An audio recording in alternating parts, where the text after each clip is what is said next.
Hello, everybody, and thank you for tuning in to this episode of the Not Your Average Tea Time Podcast.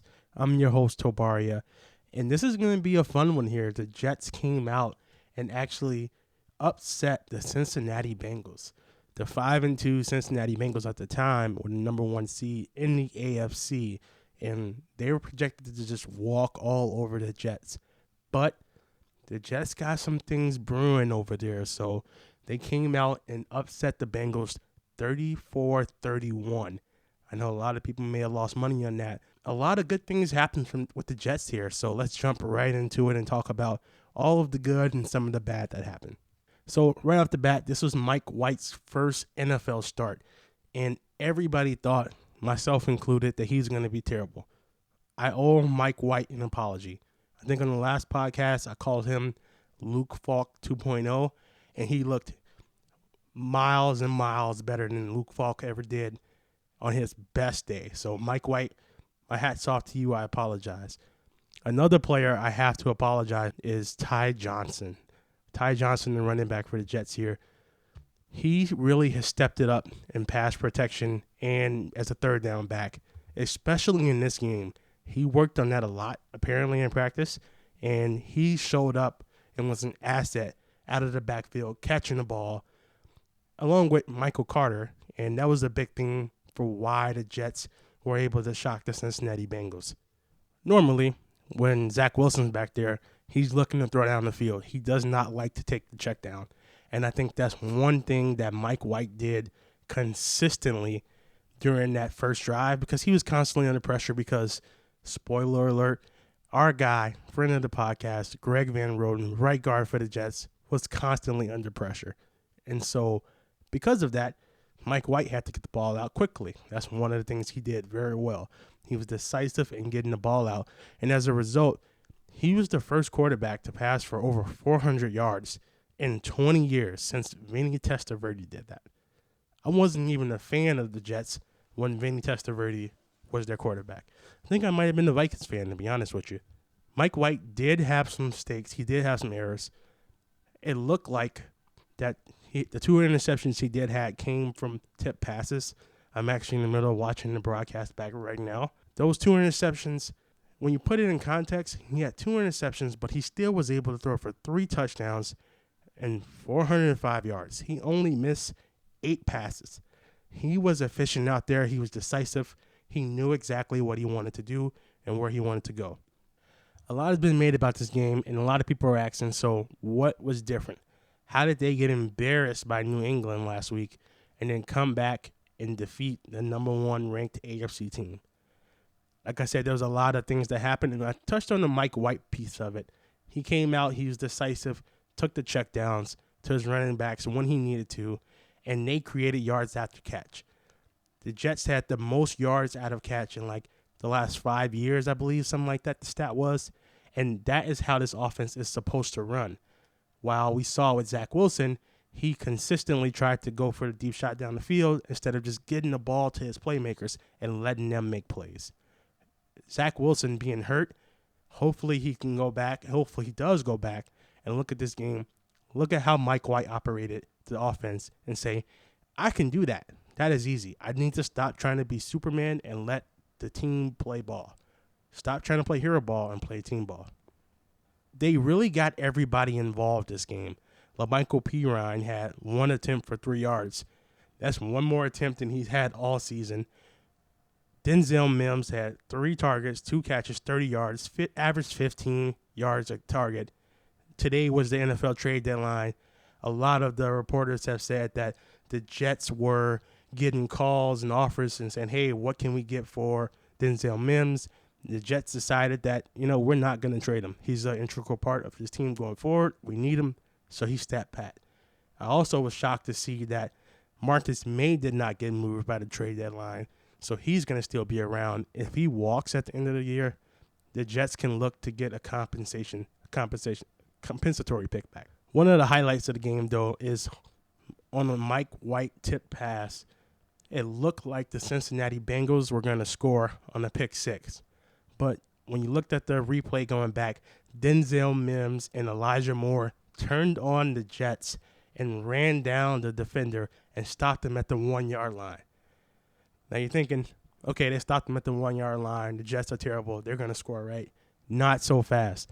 The Jets somehow, some way, had a goal line stop, and they kept the Bengals out of the end zone. And looking at it now, Jamar Chase had a drop that would have been a touchdown on 3rd and goal, but we're not talking about that. We're talking about how the Jets stopped them. And it's kind of curious. The Jets kept lining Jamar Chase up one-on-one with Brandon Echols. So I'm guessing that they really, really have confidence in him. Otherwise, they wouldn't have done that. On 4th and goal, Quentin Williams showed up.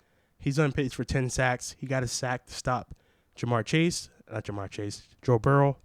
And on the very next play, fan of the podcast favorite, Elijah Moore came through in a nice little jet sweep. Elijah Moore was targeted, because I got to talk about it, 6 times. He caught all 6 passes for 67 yards. Longest one went for 24. No touchdown this week, but I have a nice little side bet going on with a couple of good friends and brothers. Who's going to have the better season this year? Elijah Moore, Jalen Waddle, or Devonta Smith? This week, at least, Elijah Moore had the better year. Overall, I'm currently in last place, slightly losing to Devonta Smith and Jalen Waddle. Jalen Waddle is in the lead for yards and touchdowns, but the season's long, and if the Jets keep having an offensive output like this, then we're going to be in good shape. So let's continue about some of the things that were different this game versus previous games that allowed the Jets to have this kind of offensive output.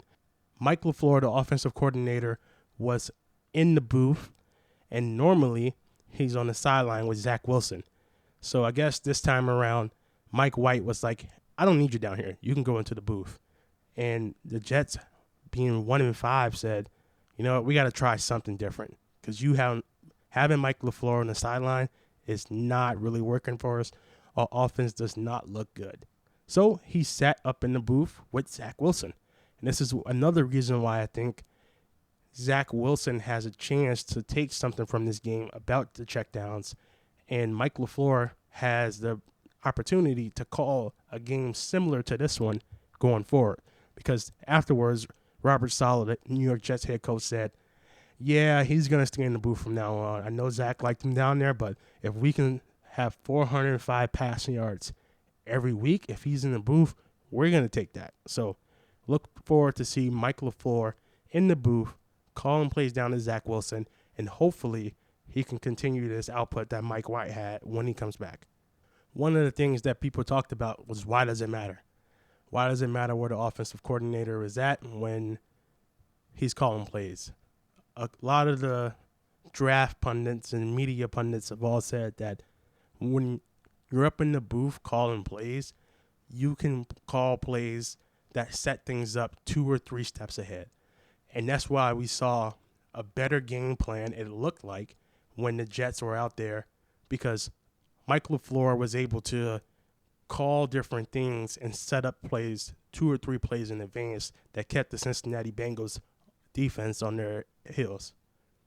Another thing that cannot be underappreciated, if you want to call it that, was the return of Jarrad Davis and C.J. Mosley to the middle linebacker position. After the Jets got literally ran out of the building against New England, them coming back kept the Cincinnati Bengals rushing attack to just like 41 yards rushing on the ground. They were not able to get anything going because those big hitters were back there. Speaking of our big hitters, we got to give some love to Shaq Lawson, the defensive lineman. He definitely got the first interception the Jets have had all season, and they played, this was their 6th, 7th game so far. They're close. They're going to get some interceptions, but Shaq Lawson's interception came at the best time. The Bengals were driving. The Jets had just scored. They needed to get a stop. Joe Burrow's pass gets tipped, and it falls right into Shaq Lawson's hands, and the Jets went on to score and take the lead, and that's when they held the lead for the rest of the game. The Jets have really come a long way from some of the previous episodes that I talked about, where Braxton Berrios led the team in receptions, and the team just looked flat. It looked like they couldn't score. Another thing that to mention here, I almost forgot, they didn't even have Corey Davis this game. He had hurt his hip early in practice week, so he was out, and the Jets still were able to put up 405 yards passing. That's impressive. Hats off to Mike White and Michael Carter, who ran hard. He had like 173 yards of offense. He was a big reason why the Jets were able to score so much. But now we're going to move on real quickly and preview the Thursday night game, the New York Jets versus the Indianapolis Colts. Currently, as it stands, Indianapolis is favored to win by 10.5. I don't know how Indianapolis is favored to win by 10.5 when you have Carson Wentz, who just throws interceptions like they're candy. He's Sam Darnold 1.0. He was Sam Darnold before Sam Darnold was Sam Darnold. And with the Jets' improved defense and their newly found offensive output, I find it hard to believe that they're going to lose by 11 points if the Bengals couldn't beat the Jets by 11 points. That's hard to say. It's hard to fathom. But they're not going to lose by 11 points. I do think after a tough loss to the Tennessee Titans in overtime last week, the Colts are going to come motivated to win and play hard. But I think they're going to be a little emotionally drained for how that game ended. So they might come out flat again like the Cincinnati Bengals did. They might sleep. And like CJ Moses said, the Jets might beat their ass. I don't know. I'm hoping so. But I will say this, and it's going to be a podcast topic for future episodes. If the Jets beat the Colts this Thursday, they may only lose one more game to close out the season. I know. That's some bold talk. It's still the Jets we're talking about here, but hear me out. They have a soft spot in the schedule coming up. They play the Dolphins twice, the Bills, the Texans, the Jags, the Bills again, the Saints, and the Buccaneers. They play the Buccaneers and the Bills to close out the season. I think that they'll lose to the Bills no matter what happens. And I believe that the Saints cannot score the ball without Jameis Winston. If Taysom Hill is back there, the Jets win that game. If Trevor Siemian is back there, the Jets win that game. It might not be a high-powered 34-31 game, but I think the Jets win that game. How the season's going right now, the Buccaneers and the Bills might rest their starters to end the season. If they rest their starters to end the season and the Jets continue playing well, and there's a lot of ifs, but I think they can beat those two teams. The only game that they will lose to is the Bills coming up after this Indianapolis Colts game. And the big question on everybody's mind here is who's going to be the quarterback for that Buffalo Bills game? Is it going to be Mike White or is it going to be Zach Wilson?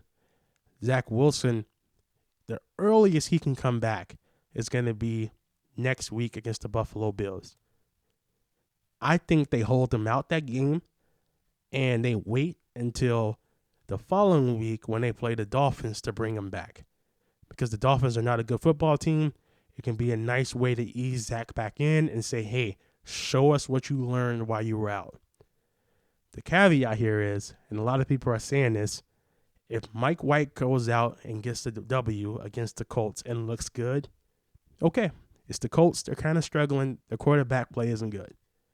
But if he comes out and gets a W against the Buffalo Bills, then we got to have a conversation because Zach Wilson has not looked good. So people are wondering, can you really bench Mike White if he's playing good and keep the locker room? I think the answer is yes. They're going to have to because they just spent some money to bring in Zach Wilson's personal quarterback coach. John Beck, Travis, your favorite quarterback from the Washington football team era. He is now a member of the New York Jets coaching staff. So they really have crafted an environment for Zach Wilson to be successful. They brought in his personal quarterback coach, John Beck, so he has somebody to bounce ideas on. Hey, what can I do here? What can I do there? How can I fix this? He has somebody to have those conversations with on the field during the game. Then he has Mike LaFleur, who can call the game 3 plays ahead. He's playing chess really with the defense, setting everybody up in the booth. That puts both of them in position to be successful. Also, the Jets traded for a right guard. I don't know the dude's name. He's a right guard for the Kansas City Chiefs. He was a doctor. He did not play last year. He opted out due to COVID. And this year, he broke his hand in August, so he hasn't played much. He was active last week, but the Jets traded one of our backup tight ends. I think his name is Dan Brown for him. I say that to say this. The Greg Van Roten right guard era of almost getting your quarterback killed might officially be over by the time Zach Wilson gets back. With that, let's have some fun Thursday night. I think the Jets get a dub. I think they win 24-17. That's just my bet. 24-17. With that, thank you for listening to this episode of Not Your Average Tea Time Podcast. I'm your host, Tabaria. Till next time. And the home of the Jets. Can't wait.